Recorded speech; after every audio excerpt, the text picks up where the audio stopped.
أعوذ بالله من الشيطان الرجيم. بسم الله الرحمن الرحيم. يا أيها الذين آمنوا كتب عليكم الصيام كما كتب على الذين من قبلكم لعلكم تتقون. أياما معدودات. فمن كان منكم مريضا أو على سفر فعدة من أيام أخر. وعلى الذين يطيقونه فدية طعام مسكين. فمن تطوع خيرا فهو خير له. وأن تصوموا خير لكم إن كنتم تعلمون. شهر رمضان الذي أنزل فيه القرآن هدى للناس وبينات من الهدى والفرقان. فمن شهد منكم الشهر فليصم. ومن كان مريضا أو على سفر فعدة من أيام أخر. يريد الله بكم اليسر ولا يريد بكم العسر ولتكملوا العدة ولتكبروا الله على ما هداكم ولعلكم تشكرون. صدق الله العظيم.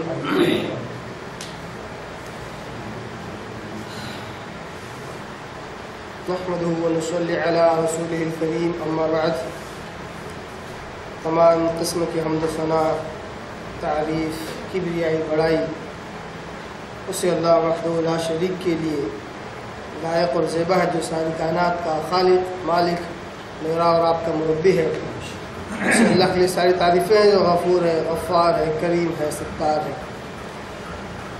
بعد اس کے آپ کے میرے آقا دو جہاں کے سردار سرکار الانبیاء پر کوڑھا کرو انگنت بے شمار درود و سلام صلی اللہ علی محمد و آلہ وسلم. عزیز دوستو، نوجوان ساتھیو، قرآن مجید کی چند آیاتوں کی میں نے تلاوت کی ہے. پوری آیتیں پارہ نمبر 2 سورہ بقرہ، سورہ نمبر 2، اس کے رکو نمبر 23 کی ابتدائی آیتیں ہیں. آیت نمبر 183 سے لے کر 185 تک، 183 سے لے کر 185 تک. آیتوں کی تلاوت سے بخوبی اندازہ ہو گیا ہوگا کہ یہ آیتیں رمضان مبارک اور روزوں سے جڑی ہوئی ہیں. مقصد ان آیتوں کا آپ کے آگے رکھنا یہی ہے کہ انشاءاللہ العزیز بہت جلد ہم پر ایک ایسا مبارک مہینہ، بابرکت مہینہ سایہ فگن ہونے والا ہے کہ جو کہ بہت ہی کم وقت کے لیے آتا ہے، چند دنوں کے لیے آتا ہے، اور آپ نے ساری فضیلتیں، ساری برکتیں کم وقت میں دے کر چلا بھی جاتا ہے.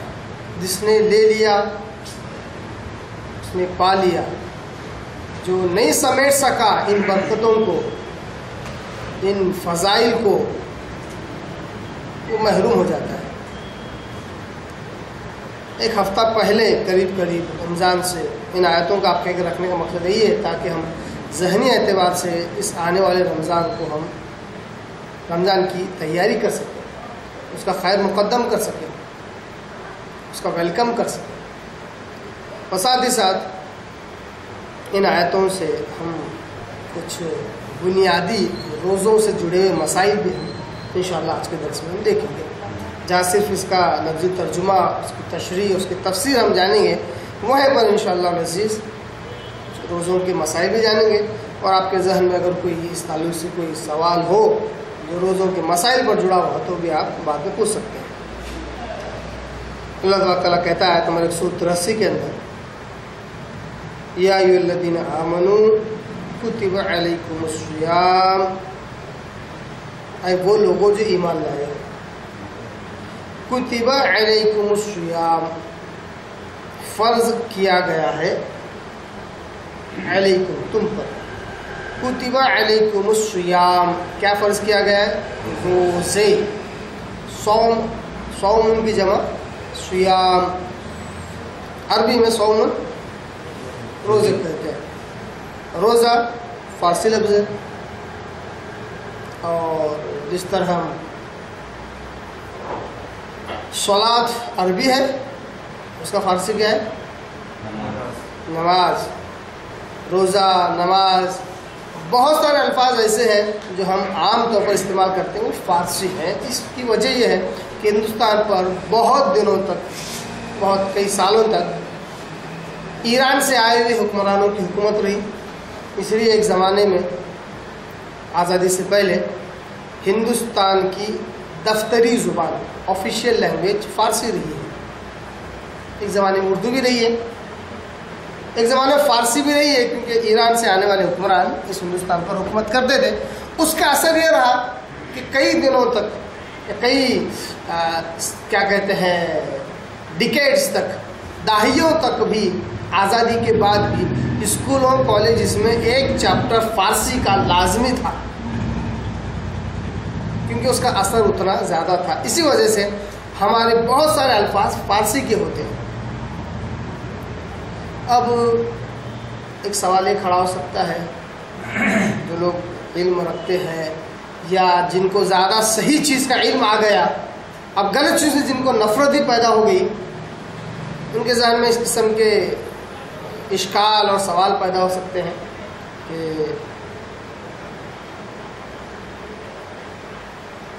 صلاۃ کو نماز بولنا ہے کہ نہیں بولنا؟ یہ تو فارسی ہے، ایرانی ہے، شیعوں کا شہر، شیعوں کا علاقہ، وہاں سے آئے، انہوں نے سکھا کر گئے، تو الصلاۃ کو نماز بولنا چاہیے کہ نہیں بولنا چاہیے؟ الصیام، صوم، اس کو روزہ بولنا چاہیے کہ نہیں بولنا چاہیے؟ میں کہتا ہوں کہ اگر وہ لفظ اس لفظ کی ترجمانی کرتا ہے جو عربی میں ہے اور اس کا وہی معنی دیتا ہے تو وہ لفظ استعمال کرنے میں کوئی حرج نہیں ہے۔ ہاں، یہ حقیقت ہے کہ قرآن مجید نے جن الفاظ کا استعمال کیا جو کہ عربی زبان ہے، وہ سب سے ہائیسٹ لیول والی زبان ہے۔ وہ جس طرح بہترین پرفیکشن کے ساتھ اپنا معنی دے سکتا ہے اور کوئی زبان یقیناً دے نہیں سکتی، مگر اس کا مطلب یہ نہیں ہے کہ ہم بہت سارے وہ الفاظ جو عام طور پر تہذیب و تمدن کے تحت ہم نے اپنائے ہیں، اگر وہ ان کا معنی قریب قریب بھی دیتے ہیں تو ان کو استعمال کرنے میں کوئی حرج نہیں، ان کو چھوڑنا ضروری نہیں ہے۔ ہاں، جس میں معنی و مفہوم غلط نکلتا ہو، جس میں کوئی بدعقیدگی نظر آتی ہو، جس میں کہیں اس میں شرک کی جھلکیاں نظر آتی ہوں، کہنا چھوڑنا چاہیے۔ یہ ایشو اس لیے کھڑا ہوتا ہے کیونکہ ایک دور تھا بالکل آزادی کے بعد، اس سے پہلے، اس کے بعد کئی دہائی تک، کئی ڈیکیڈز تک، کہ اللہ تبارک و تعالیٰ کو اللہ کے نام سے زیادہ خدا کے نام سے جانا جاتا تھا۔ اس لیے غیر مسلم حضرات بھی اپنی کتابیں اگر اردو یا ہندی مراٹھی میں اگر چھپتے تو اس میں خدا کا لفظ موجود ہوتا، حالانکہ خدا فارسی لفظ ہے۔ اس کے بعد بعض علماء نے ماشاءاللہ خوب محنت کی اور کہا کہ دیکھو اللہ کا ذاتی نام ہے، اس کو اللہ کے نام سے ہی پکارو، اللہ کے نام سے اس کا ترجمہ کرو۔ جب قرآن میں لفظ اللہ ہے تو اللہ ہی کرو، خدا کا لفظ استعمال مت کرو۔ اس طرح کرتے کرتے ایک عادت اب چھوٹ گئی ہے کافی حد تک لوگوں کی کہ خدا کا لفظ استعمال نہیں کر سکتے ہیں، نہیں کرتے ہیں، مگر یقیناً اللہ کا کے بدلے اللہ ہی کا ترجمہ ہونا چاہیے۔ مگر اللہ کو اگر کوئی شخص اپنی زبان میں خدا کہتا ہے، خدا کہتے ہیں معبود کو، خدا کہتے ہیں معبود کو، کوئی حرج نہیں ہے اگر وہ حقیقی معبود کی طرف اشارہ کرتا ہے۔ خدا لفظ کے استعمال سے لوگوں نے اس لیے منع کیا، یا بعض علماء نے اس لیے منع کیا کیونکہ خدا کا جو لفظ ہے وہ اس کی جمع بنتی ہے بہت سارے خدا، اور اس میں حق اور باطل دونوں کی ملاوٹ ہو سکتی ہے، یعنی حق خدا رہا، حقیقی خدا رہا تو بھی اس کو خدا بولتے ہیں، باطل خدا رہا تو بھی اس کو خدا بولتے ہیں۔ جس لفظ کے دو معنی نکل سکتے ہوں وہ لفظ کیوں استعمال کریں، جبکہ اللہ ایک ایسا لفظ ہے کہ اس کا ایک ہی معنی نکلتا ہے، وہ حقیقی معبود ہے۔ خدا ایک صفاتی نام کے طور پر جس کا اشارہ اللہ ہی کی طرف ہو تو استعمال کرنے میں کوئی حرج نہیں ہے۔ اسی طرح صلاۃ، روزہ، ان کو استعمال کرنے میں کوئی حرج نہیں۔ اس لیے اس بات پر تھوڑا سا روشنی ڈال رہا ہوں کہ اگر اس طرح ہم کرتے جائیں تو اپنے پاس کوئی لفظ ہی نہیں بچے گا اور ہر ایک کو عربی زبان سیکھنی پڑے گی اور عربی الفاظ استعمال کرنے پڑیں گے جو ہماری کیا کہتے ہیں ہماری عادت کے بالکل خلاف جائے گا، بہت دشواریں ہوں گی، اور یہ کبھی کبھی تو ناممکنات میں سے ہے کہ آپ ہر ایک کی تہذیب کو بدل دیں۔ تہذیب چلی آتی رہتی ہے، کلچر جو کہتے ہیں نا، جو انسانی افیکٹ ہے وہ چلا آتا رہتا ہے، اس کو بدلنا آسان نہیں ہے۔ ہاں، جس کے پاس جیسے علم بڑھتا جائے وہ اللہ کو، اللہ کے لفظ اس سے استعمال کرے۔ نماز کو عام طور پر اگر لوگ وہاں سمجھنے لگ جائیں کہ صلاۃ کس کو کہتے ہیں تو صلاۃ کا لفظ استعمال کریں۔ جہاں عام طور پر لوگ سمجھنے لگے کہ صوم کے معنی کیا ہے تو صوم کا لفظ استعمال کریں۔ جہاں علمی طبقہ ہے وہاں پر صوم، صلاۃ وغیرہ کے الفاظ استعمال کرنے میں کوئی حرج نہیں، اور کوئی عام انسان ہے، عوام ہے، تو ان کے آگے روزہ، نماز کا لفظ استعمال کرنے میں بھی کوئی حرج نہیں ہے۔ تو اللہ نے کہا کہ اے ایمان والو تم پر روزے فرض کیے گئے ہیں۔ کس پر فرض ہے؟ مسلمانوں پر، مومنوں پر۔ معلوم ہوا کہ غیروں پر یہ فرض نہیں ہے۔ اگر کوئی رکھتا ہے تو اس کو بول دینا چاہیے کہ سوائے تکلیف کے اور بھوک پیاس سے کوئی چیز حاصل نہیں ہونے والی، ایمان لے آؤ، انشاءاللہ اس کا اجر و ثواب ضرور ملے گا انشاءاللہ۔ اب یہ روزہ کہتے کس کو؟ صوم، روزہ کہتے کس کو؟ بہت سارے لوگوں نے بہت سارے معنی بتلائے، جس کے جیسے دل میں آئے ویسے معنی بتلائے۔ روزے کی اصل تعریف، اصل ڈیفینیشن کیا ہے؟ روزے کی اصل تعریف یہ ہے کہ طلوع آفتاب سے لے کر، یعنی سحری کے وقت کے بعد سے لے کر غروب آفتاب تک 3 چیزوں سے رکے رہنے کا نام، جو کہ حلال ہے، 3 چیزوں سے رکے رہنے کا نام روزہ ہے۔ ایک کھانا، دوسرا پینا، اور تیسرا بیوی سے ہم بستری کرنا اور جماع کرنا، انٹرکورس کرنا، یہی لفظ ہے استعمال کرنا چاہیے۔ اور عام طور پر بیوی سے مباشرت، بوس و کنار کیا جا سکتا ہے، ٹھیک ہے۔ ان 3 چیزوں سے طلوع آفتاب سے لے کر غروب آفتاب تک رکے رہنے کا نام روزہ ہے، جو کہ حلال ہے، مگر اللہ تعالیٰ نے اس وقت میں مسلمان پر اس کو رکے رہنے، پرہیز کرنے کے لیے اللہ تعالیٰ نے حکم دیا ہے۔ اس کا نام ہے روزہ۔ کما کتب علی الذین من قبلکم لعلکم تتقون، اے ایمان والو تم پر روزہ اسی طرح فرض کیا گیا ہے جس طرح تم سے پہلے کے لوگوں پر بھی فرض کیا گیا تھا۔ اس سے پہلے کے لوگ عیسائی، جو عیسیٰ علیہ السلام کو مانتے ہیں، یعنی کہ نصارہ، کرسچنس، اور اس سے پہلے یہودی، اس سے پہلے جتنے بھی لوگ ہوں گزرے ہیں جو کسی نبی کے تحت آئے، ہر ایک کی شریعت میں اللہ تعالیٰ نے روزوں کو فرض کیا۔ سورہ مائدہ میں اللہ تعالیٰ ایک جگہ کہتا ہے کہ ہم نے جتنی بھی امتیں دی ہر ایک کو اس کا شرع، اس کی شریعت ہم نے اس کو دی، ہر ایک کو اس کا راستہ بتلایا۔ ہر ایک کی شریعت الگ الگ تھی، ہر ایک کے مسائل الگ الگ تھے، پر ہر ایک کے پاس روزہ فرض تھا، روزہ رکھا کرتے تھے۔ یہ بات اور ہو سکتی ہے کہ روزے رکھنے کا طریقہ تھوڑا مختلف ہو، جیسا ہم لوگ رکھ رہے ہیں مسلمان، اسی طرح ان کا بھی وہ ضرور نہیں ہے، مگر روزہ اللہ نے ان پر بھی فرض کیا تھا۔ مسائل میں تھوڑا بہت اختلاف ہو سکتا ہے۔ تو اللہ کہتا ہے کہ ایمان والو، یہ جو میں نے تم پر روزہ فرض کیا ہے یہ کوئی انوکھی بات نہیں ہے جو تم پر لاد دی گئی، اس سے پہلے کی جو امت تھی ان پر بھی میں نے یہ روزہ فرض کیا تھا۔ کیوں فرض کیا تھا اللہ تعالیٰ نے اس سے پہلے کی امتوں پر اور ہم پر بھی؟ لعلکم تتقون، تاکہ تم اس سے تقوی حاصل کر سکو، تاکہ تم اس سے متقی بن سکو، تاکہ تم میں اس کے ذریعے سے اللہ کا ڈر و خوف تمہارے دلوں میں آ جائے۔ تقوی کا مقصد کیا ہے؟ انسان کے دل میں اللہ کا ڈر اور خوف پیدا ہو جائے۔ اگر یہ تقوی کا جو مقصد ہے یہ اس کا حصول نہ ہو تو گویا کہ روزہ بیکار ہے۔ اسی طرح جس طرح ایک بیمار شخص جہاں گولی دوا لیتا ہے